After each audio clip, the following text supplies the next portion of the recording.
boots and do it ethically, and that's not what's I mean, happening. it's probably a taggy question, but is there an association somewhere a effed up opioid owner just passes it right along to the animal and with not a second thought? Oh, I'm sure. Well, no, because I would imagine a human drug addict wouldn't share. Well, not necessarily, no, not share, but think like, well, I'm okay. That don't, like it's because anyone in a relative non-effed up brain or would think that dog's effed up, but it's not right. My dog Well, never that stood was in the gonna corner lead and me- banged his head against the wall. But here's the thing, the owners are in a tough place too, because they see their dog, they take their dog isn't acting right. You take your dog into your veterinarian, and the veterinarian says your dog's in pain.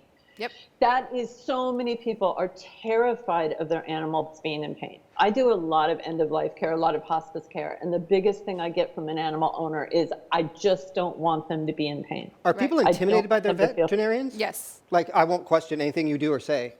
Yeah. Yeah, so here's the vet saying, well, your dog's in pain and they need to take this pain medication. Take the gabapentin and tramadol and everything's going to be okay. Yep.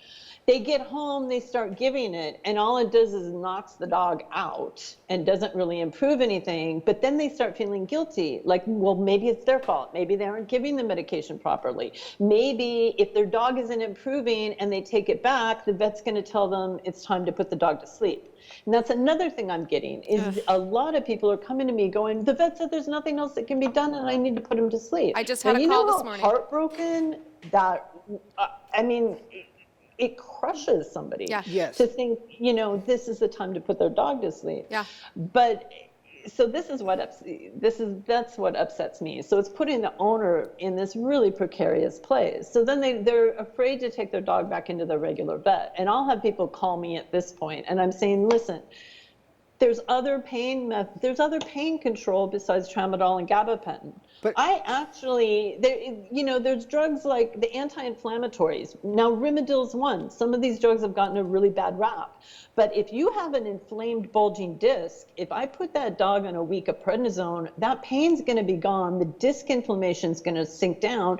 And then I can take it off the pred and follow up with acupuncture and herbs.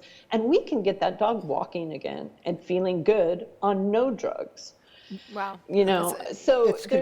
But veterinarians have lost that finesse of understanding how the drugs work and integrating them with other lost methods. the finesse also, but what about, it's like a mother's like an angry bear for their child or their pet is walk right back in and say, what the fuck did you do to my dog?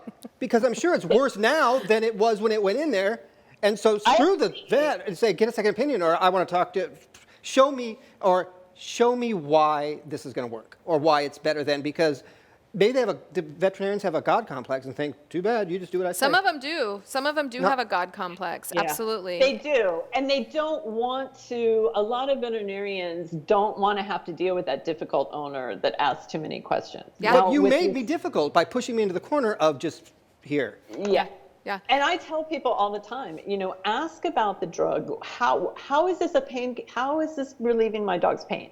Do you have any double-blind placebo-controlled studies? That's the magic word in science. And that's what I got slammed with all the time on herbs and acupuncture. Where's the double-blind placebo-controlled studies? So let's just flip it That's on them. Where are they?